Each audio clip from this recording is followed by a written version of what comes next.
성경 말씀 가운데를 보면 하나님은 이 우주 만물보다 한 영혼을 더 귀하게 여기신다고 말씀해 주셨습니다. 우리 주님께서 하신 말씀을 우리가 기억하면서 옆에 있는 분에게 다시 한번 우리 인사 나누도록 하겠습니다. 당신은 소중한 존재입니다 라고 이야기하겠습니다. 예, 당신은 소중한 존재입니다. 잘 오셨습니다. 오늘 본문에 나오는 말씀 가운데 보면 바울 사도가 빌립보 감옥에 있는 간수에게 주 예수를 믿으라, 그러면 너와 내 집이 구원을 받는다, 그렇게 말씀을 해 주십니다. 우리 성경에서 말씀하는 구원이라고 하는 것은 예수님을 믿게 되어지면 구원을 받게 되어지는데, 그 구원의 두 차원이 있습니다. 첫 번째 차원은 예수 믿어 구원받게 되면 영원한 생명을 얻는다는 사실입니다. 그래서 이 영원한 생명은 특별히 언급을 한다면 죽음의 문제를 해결한다고 말할 수가 있죠. 그래서 유일하게 여러분 기독교 신앙 가운데는 부활 신앙이 있습니다. 어떤 다른 종교하고도 비교할 수 없는 이 부활의 신앙이 우리 가운데 있습니다. 여러분 좀 전에 그 사도신경 가운데 보게 되면 그 신앙 고백 가운데 보면 몸의 부활과라는 부분이 언급되어집니다. 그래서 우리는 죽음 앞에 누구나 다 서게 되어지는데, 우리가 죽음 앞에 쓸 적에 우리가 꼭 마음속에 다시 한번 새기는 부분이 뭐냐면 부활의 영광스러운 소망이 우리 가운데 있다는 사실이죠. 바울 사도는 부활의 영광스러운 소망을 표현할 때 예수 믿는 그리스도인들의 죽음을 잔다는 표현을 했습니다. 자면 다시 깰 때가 있기 때문입니다.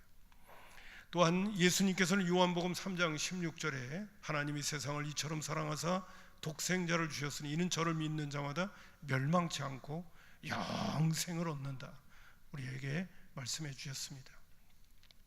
제가 곧잘 말씀을 우리 믿음의 식구들에게 드립니다마는 저 자신도 이 죽음의 문제에 대해서 나름대로 정말 고민을 많이 해봤습니다. 지금도 변함이 없습니다. 내 주변에 일어나는 많은 일들을 이렇게 보면서 늘 한편으로 이런 생각을 가져봅니다. 무슨 생각이냐? 다 지나갈 텐데 하는 생각을 갖습니다. 저 사람은 이제 죽지 않으려고 저렇게 발버둥 치나? 이런 생각을 가질 때가 곧잘 있습니다. 다 지나갈 텐데. 여러분, 예수 믿는 그리스도인들은 이 믿음이 늘 우리의 시각 속에서 살아 있어야 됩니다. 어떤 사람이 막 몸부림치면서 막 죽을 똥 살똥 살아가는 모습을, 이렇게 세상 살아가는 모습을 볼 때 우리는 한편으로 분명히 직시해야 됩니다. 다 지나갈 텐데. 그리고 객관적인 눈으로 우리의 현실을 봐야 됩니다. 아무리 많은 것 쌓아놓고, 아무리 높은 지위에 올라가고, 아무리 많은 것들을 누리고, 많은 것들을 소유하고, 내가 기대했던 어떤 소원이 이루어지기를 바라서 발버둥 치더라도 다 지나갑니다. 왜? 죽음이 우리 문턱 앞에 있기 때문에 그렇습니다. 그래서 예수 믿는 그리스도인들이 정말 행복한 이유는 죽음의 문제를 해결한다는 것입니다. 영원한 생명을 우리를 만드신 하나님이 우리에게 주신다고 약속하셨기 때문에 그렇습니다. 부활의 신앙이 우리 가운데 있기 때문에 그렇습니다. 이것이 첫 번째 하나님께서 우리에게 주시는 구원의 가장 큰 소망이고 가장 큰 축복입니다. 복입니다. 두 번째, 우리가 예수를 믿으면 주어지는 복이 또 하나 있습니다. 그것은 이 땅에서 누리는 복입니다. 그것은 예수님께서 이 땅에 오시면서 마태복음 4장 17절에 이때부터 예수께서 비로소 전파하여 이르시되 회개하라, 천국보다 하나님 나라가 가까이 왔느니라고 말씀하셨어요. 예수님께서 이 땅에 오실 때 천국을 가지고 오셨다는 사실입니다. 로마서 14장 17절에 하나님의 나라는 먹는 것과 마시는 것이 아니요 오직 성령 안에서 의와 평강과 희락이라고 말씀하고 계십니다. 천국이 멀리 있는 것이 아니라 먹고 마시는 문제를 이야기한다면 바로 우리 가운데 있다는 사실이죠. 그래서 오늘 저는 여러분에게 예수 믿으면 주 예수를 믿으라, 그러면 너와 네 집이 구원을 받는다는 그 구원 가운데 이 땅에서 누리는 구원, 그 중에서 오늘 세 가지를 여러분에게 말씀드리고 이제 다음 주에는 또 몇 가지를 이 땅에서 누리는 구원에 대한 말씀을 여러분에게 드리고자 합니다. 첫 번째, 드리고 싶은 이 땅에서 누리는 구원, 그의 첫 번째는 자유의 구원이라는 사실입니다. 제가 설교 교환에도 그렇게 넣기는 했습니다만 내 안에 나를 속박하는 내가 있다는 사실입니다. 바로 나를 부자유스럽게 만드는 내가 있다는 사실입니다. 여러분, 예수님께서는 이런 말씀을 하셨어요.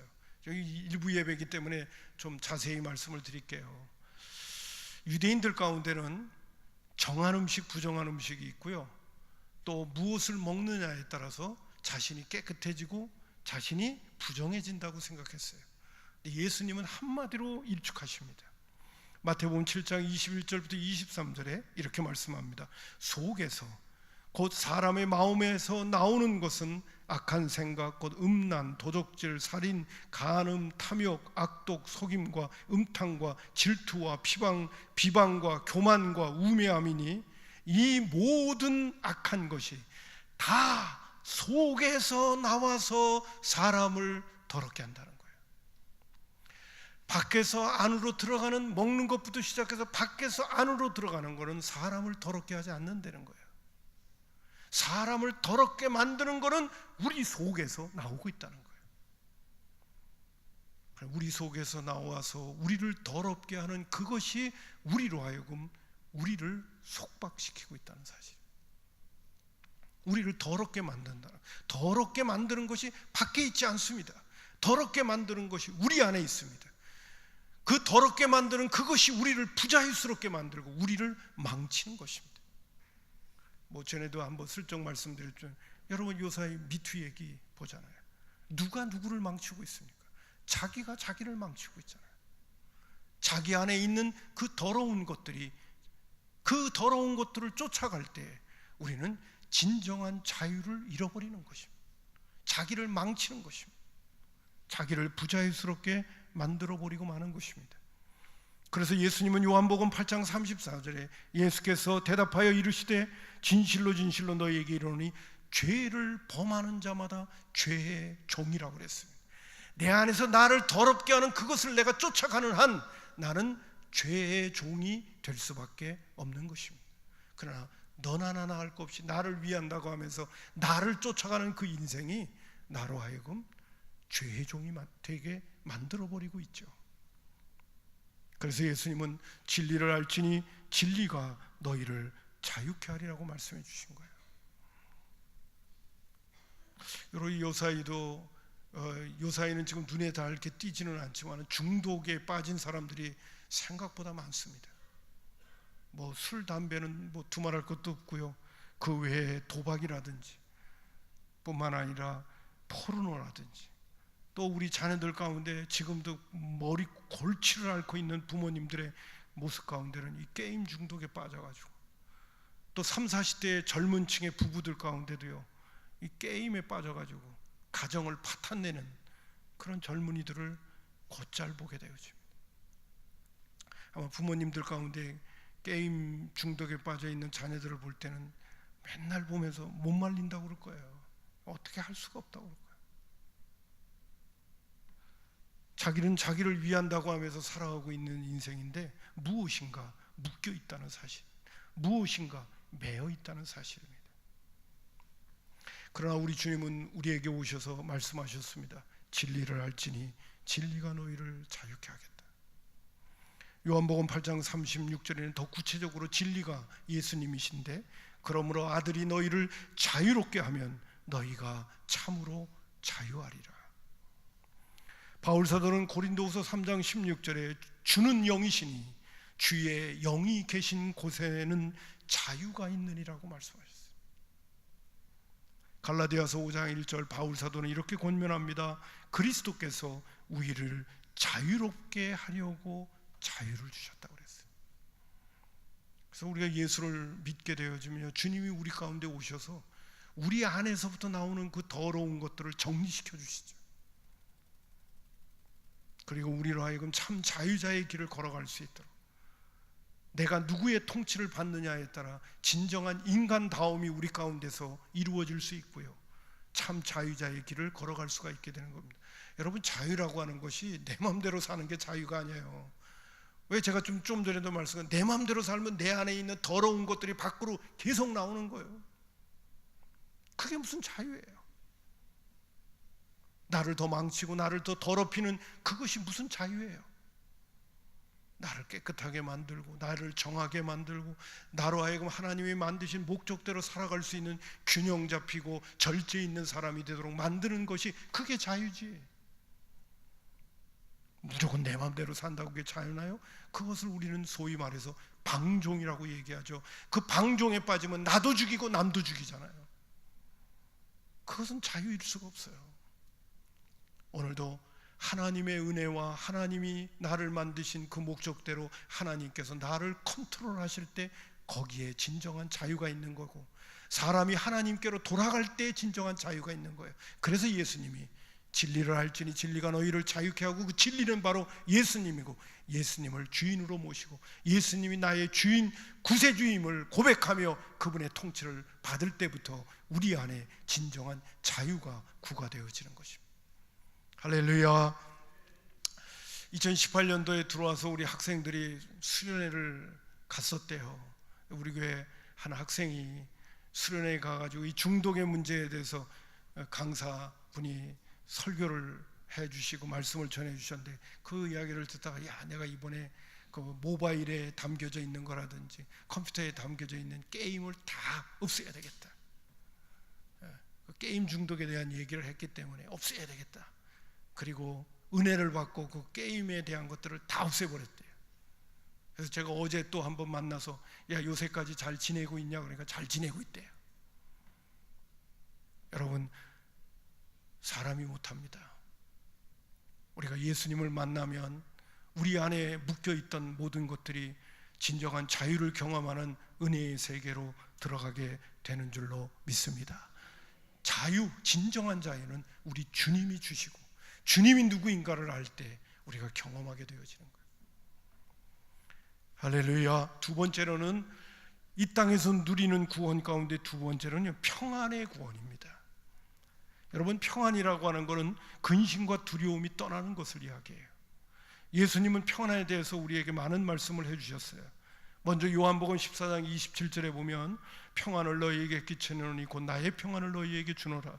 내가 너희에게 주는 것은 세상이 주는 것 같이 아니하니라. 너희는 마음에 근심하지도 말고 두려워하지도 말라. 나의 평안을 너희에게 준다. 주님이 주시는 그 평안을 받게 되어지면 우리 안에 있는 근심과 두려움이 떠나는 거예요. 주님이 주시는 평안 때문에. 요한복음 16장 33절에는 이런 말씀을 예수님께서 하셨습니다. 예수님께서 이 말씀을 하실 적에는 십자가를 눈앞에 두고요, 마태복음 13장도 그렇고 14장, 15장, 16장은 예수님께서 마가의 다락방에서 마지막 제자들을 불러 모아놓고 십자가를 눈앞에 두고 그들에게 강론한 그러한 메시지들이에요. 16장 33절에 보면 예수님께서 제자들을 보니까, 이제 예수님은 고난의 길을 걷는다고 그러니까 제자들이 얼굴이 빛이, 이게 보통 근심 가운데 있는 게 아니에요. 예수님께서 말씀하십니다. 이것을 너희에게 이루는 것은 너희가 내 안에서 평안을 누리게 하려 함이라 말씀하십니다. 예수님은 겟세마네 동산에서 땀이 핏방울이 되는 그런 안타까운 기도도 드리고 계셨지만은, 그러나 예수님은 십자가의 그 길을 놓고 항상 하나님 안에서의 평안이 있었어요. 고난과 역경과 어려움 속에서도 주님이 주시는 평안은 우리가 오늘도 받아 누려야 되는 거예요. 뿐만 아니라 바울 사도는 이런 권면의 말씀까지도 해주셨습니다. 제가 정말 좋아하는 성경 구절 가운데 하나인데, 기도하는 자에게 주님이 평안을 주신다는 거예요.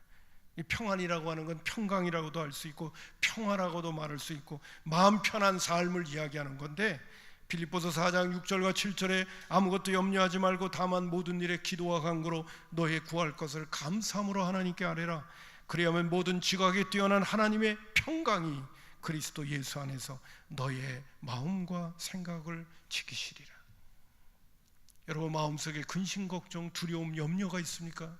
최소한 빌립보서 4장 6절과 7절에 있는 말씀을 꼭 붙잡고 주여 감사함으로 기도하고 간구하는 자에게 너의 마음과 생각을 지켜주시면서 평강 주신다고 하셨으니까 반드시 책임져 주옵소서라고 기도한다면 반드시 주님은 신실하신 분이기 때문에 우리의 마음속에 있는 근심, 걱정, 두려움, 염려를 다 떠나게 해 주실 줄로 믿습니다. 혹시 여러분 가운데 오늘 이 자리에도 마음에 무거운 짐을 갖고 계신 분이 있다면 일단 최소한 기도로 해결해야 되겠다, 이런 마음을 가지셔야 돼요. 여러분 환경이 바뀌어서 어떻게 되기를 바라지 마시고요, 먼저 주님의 약속의 말씀을 붙드셔야 됩니다. 오늘날 이 시대는 불안과 두려움의 시대입니다. 우리가 늘 말합니다만 미래에 대한 불확실한 시대예요. 제가 인생을 살면서 어떤 사람 장사 잘 된다고 그러는데 그 장사 잘 된다는 거, 뭐 장사해 보신 분들, 자영업 해 보시는 분들 다 알겠지만 그거 항상 잘 되라는 보장이 어디 있습니까? 예? 저도 장사하시는 분들 이렇게 보게 되면 목사님 장사 괜찮게 되네요. 근데 마음속 깊은 곳에서는 그런 질문을 던져요. 언제까지 잘 돼야 되나? 계속 잘 됐으면 좋겠는데. 근데 여러분 잘 아시죠? 계속 잘 된다는 보장이 어디 있습니까? 하루아침에 곤두발질 치는 사회의 현상, 경제적인 어떤 여건, 상황이 도래하게 되면 그 잘 되던 것이 하루아침에 무너져 버리는 그 모습들을 우리는 얼마나 많이 보고 있습니까? 그래서 그것을 말해서 장사하시는 분들을 들어서 미래에 대한 불확실성 다 경험해 봤잖아요. 그렇기 때문에 우리는 뭔가를 하면서 잘 된다고 하더라도 항상 마음에 불안이 있어요. 계속 잘 될까? 그리고 우리 자신들은 늘 다 염려와 그러한 근심이 체질화되어져 있는 존재예요. 뭐가 좀 부정적이고 안 된다 싶으면 그냥 근심 걱정에 사로잡히는 그런 스타일들이에요. 근데 우리 주님은 우리에게 말씀하십니다. 나의 평안을 너에게 주겠다고요. 예수 믿는 그리스도인들은 이 은혜를 받아 누리며 살아가는 주인공들인 줄로 믿습니다. 이 땅에서 누리는 구원이에요. 여러 가지 어려운 그러한 삶의 굴곡 속에서도 주님이 주시는 평안이 있어요. 주님을 의지하기 때문에. 세 번째로 오늘 드리고 싶은 말씀은 기쁨의 구원입니다. 예수님은 기회 있을 때마다 제자들에게 기쁨을 이야기했어요.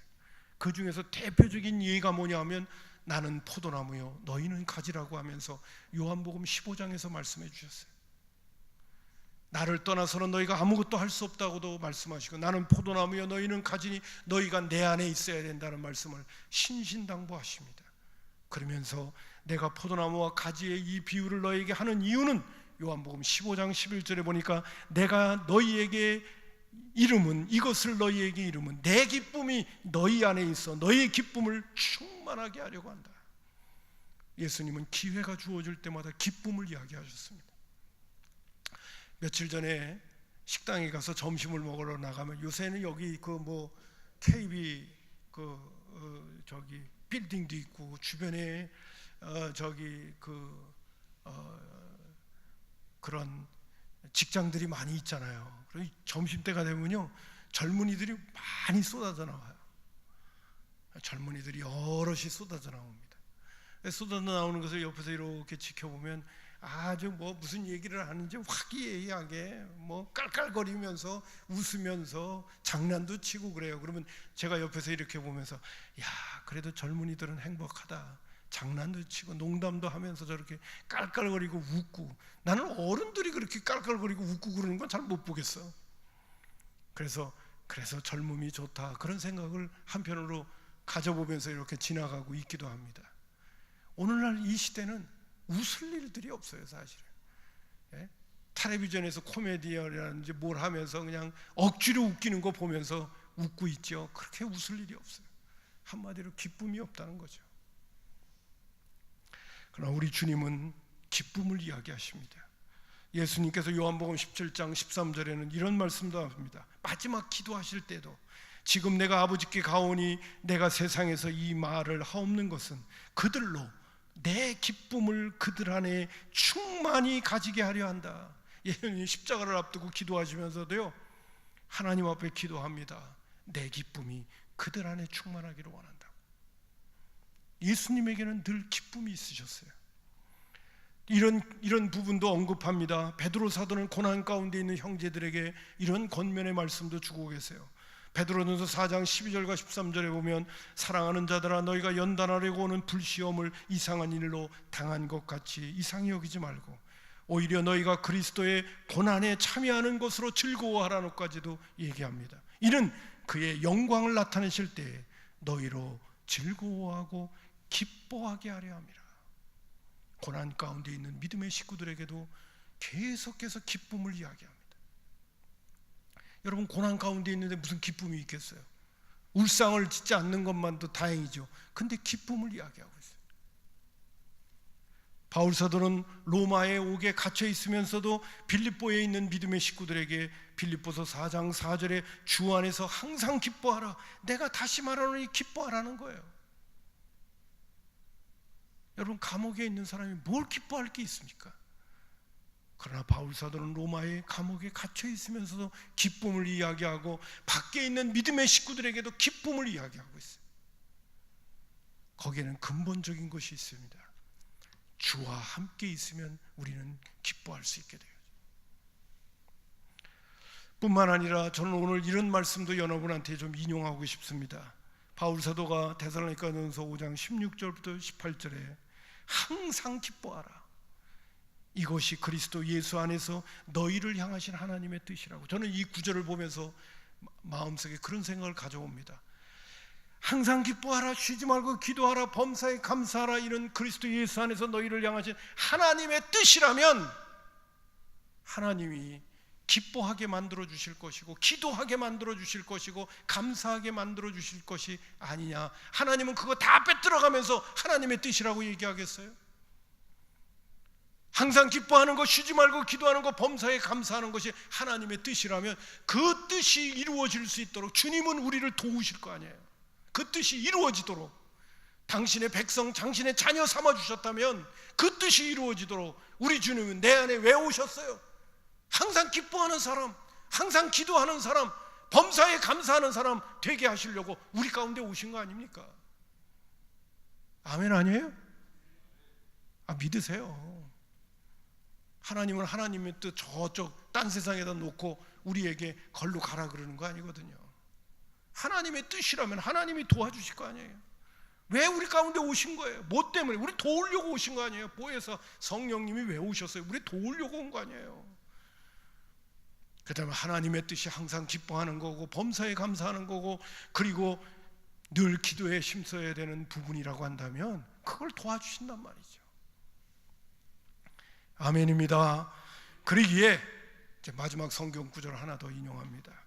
요한복음 14장 14절에 예수님께서 사마리아 여인에게 이런 말씀을 하셨습니다. 내가 주는 물을 마시는 자는 영원히 목마르지 아니하리니 내가 주는 물은 그 속에서 영생하도록 솟아나는 샘물이 되리라 그랬어요. 샘물의 특징은 마르지 않는다는 거죠. 우리가 알고 있는 샘물은 마르지 않아요. 영생하도록 솟아나는 샘물이고 영원히 목마르지 않는 샘물이에요.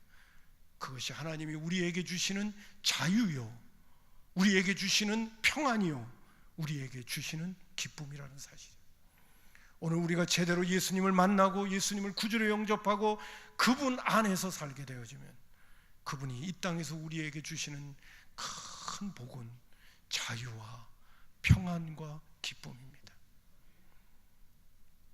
이 세상이 참으로 험악한 세상이고 우리를 많이 힘들게 하고 있지만 그러나 우리 주님께서 우리를 선한 목자 되셔서 인도하신다는 그 자체 가운데는 이 땅에서 누리는 복을 주시겠다는 거예요. 그 복 가운데 소중한 복들 여러분 잘 누리시며 또 예수님 잘 믿으면서 오늘도 믿음의 길을 잘 걷는 가운데 하나님의 은혜와 축복이 넘치기를 주님의 이름으로 축복합니다. 기도하겠습니다. 고맙습니다.